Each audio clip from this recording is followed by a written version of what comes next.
Well, this is a aspect of painting a picture which I think, for me anyway, is the single most important thing any painter or aspiring painter, craftsperson can ever do. And that is the importance of your workstation and your tools and all connected with it. Little workroom which has a number of functions. I'll just give you the guided tour here. Of course I couldn't. On the side you can see my other preoccupation, which is music. There's my 1977 Les Paul custom for anyone who's into guitars, and anyone that is will probably be on their knees now at the moment. So let's just pan around. There we have reference books, little music stand there we are, a little amplifier, and my pedal. There's another little Japanese guitar, and we'll just move slowly along. Oh my goodness, more guitars. And that's not just my ego in overdrive. That's a little banner that I use for comic book conventions that advertises my wares. It's come in very useful. And down here actually is a digital workstation which I use every day. This little thing here that I'm pointing to is called a Wacom tablet, and I'll not confuse you, but it enables me to draw on screen. And if you're very good, maybe afterwards on a different program I'll show you how some of that works if you're interested. And here is where I paint. As you can see, it's on a table. That table actually has a wee bit of history. It belonged to my grandfather, who I'm named after, Joe Campbell. Unfortunately, my grand is long gone, passed away in 1971. But it was a big influence on me. And throughout, I'm like in my 60s now, and I still have his table. And you know, there's a little connection there, which is nice. Every time I work on it, I think of him. So, also on top, what I have done is to protect the original table, I've put down a piece of vinyl. That's not wood, folks, that's vinyl on top of the wooden thing. That makes the table easier to clean because it's a pretty messy business, oil painting. And here you can see I just use plastic pallets. There's my paints. This, what looks suspiciously like drugs, is in actual fact a thing called liquid, which is a form of medium, and this is this is my clean mix, and I'll show you how I use that as we go along. And of course, here I have, complete with lids so it doesn't stink out the house, the white spread or some kind of solvent to clean my brushes with, and a little table mounted easel like we're all familiar using. Very handy, and a nice comfortable seat and a view out the window. But the other nice thing about this whole studio, there you can see magnificent vista outside, is that it is north lit. That is, that the light is north facing, and that traditionally for artists over the years and over the millennia has been the ideal situation, because if you can get your workstation into a studio with a north light, it means that the sun doesn't come across during the day and change the whole lighting on your canvas, change the lighting on everything, and it keeps pretty consistent.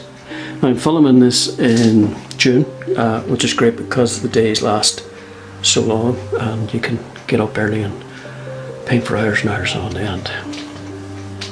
So there, folks, takes the mystery out of where I work and gives you a little insight into the type of workstation that perhaps you would like to set up for yourself. But I couldn't stress this enough. The most important thing you can do as an artist is to get a permanent, always set up workstation. There is nothing worse than when the mood takes you to paint that you then suddenly go and have to set the whole thing up round wains, or say to somebody, finish with the room or whatever. Really, over the years, I've learned that you need somewhere to make it so easy, just to lift the brush and start painting. So, there we are. And there, folks, is our canvas, which is already primed. These days, canvases come pre-primed. It has, according to the legend on the outside, it had 3 layers of gesso, which is the ground that we use on a painting. All oil paintings have. And this is going to be an instructional video on the best practices for priming canvas. Now, we are going to be using gesso, a gesso brush, which is a very nice 3-inch synthetic house painting brush.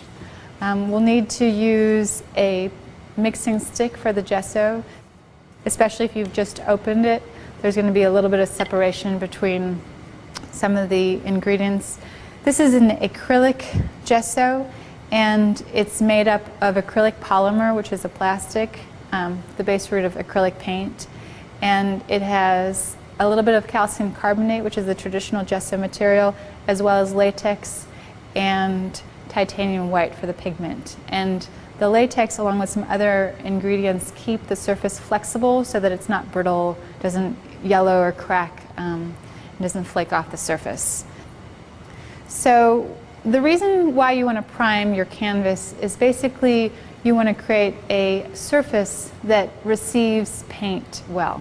Otherwise, if you start painting on raw canvas, it absorbs the paint. So if you were to paint with acrylic paint on this, it would absorb the paint, it would take down the brilliance of the color and make the materials matte, and it would really suck up a lot of material.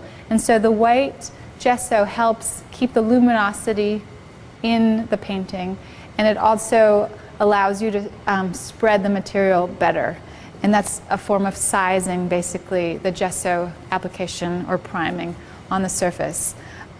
With oil paint, it's even more important because oil paint is made of a combination of pigment and an oil medium, usually linseed oil, and the oil paint has a corrosive quality because it's acidic, and so over time, not only will it bleed and sort of migrate across the surface of your painting if you don't prime it, it will also start to corrode the canvas. The fibers, the actual fibers in the canvas will start to rot and break, and your painting will sort of dissolve or break down over time.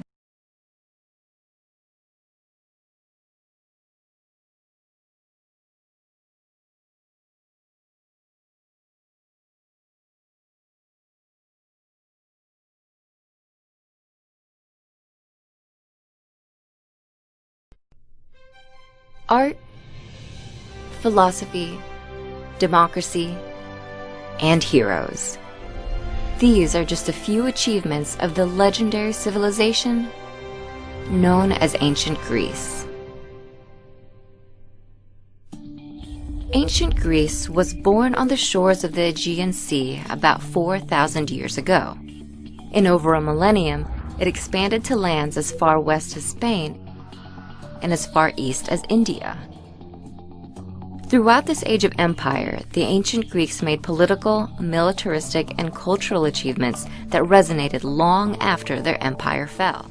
Of all aspects of ancient Greek civilization, their cultural contributions left a considerable mark on the Western world. Particularly noteworthy were the ancient Greeks' art and architecture. They created incredible sculptural works, such as standing figures and reliefs. Plus, they developed 3 types of columns and incorporated them to structures like the Parthenon. This artistry was imitated by other civilizations and spread throughout the globe for thousands of years. Ancient Greece's artistry, regard for heroes, and democratic rule left a considerable impression on world history.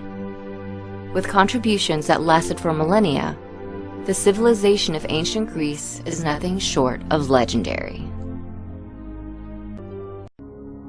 The story of ancient Rome is a story of evolution, of how a civilization's ability to adapt and dominate can lead to its survival for over 1,000 years. Rome began as a small village on central Italy's Tiber River. In the coming centuries, it grew into an empire that stretched from the North Atlantic all the way to the Persian Gulf. During this transformation, Rome displayed a political, military, and cultural prowess that enabled it to become a superpower and helped shape what would become known as Western civilization. However, no other civilization influenced the Romans as much as the ancient Greeks. Their influence is probably most apparent in Rome's art and architecture. Upper-class Romans commissioned paintings and sculptures to imitate Greek art. Greek architectural styles, such as columns, were implemented in Roman structures, such as the Pantheon and Colosseum. One cultural shift in particular that resonated throughout the empire was the rise of Christianity. Originating in the Middle East, the religion found a strong advocate in Constantine I, the first Roman emperor to convert to Christianity. He enabled Rome's transition into a Christian state and encouraged the religion to spread across Europe. By the 4th century, after a lifespan of over a millennium, the Roman Empire declined. Factors including political corruption, economic crises, and class conflict led to the empire's decay from within, while invasions and other military threats caused it to break down from outside. Rome's ability to incorporate diverse cultures, dominate rivals, and adapt political systems to the needs of its people are all lessons to be learned for time eternal.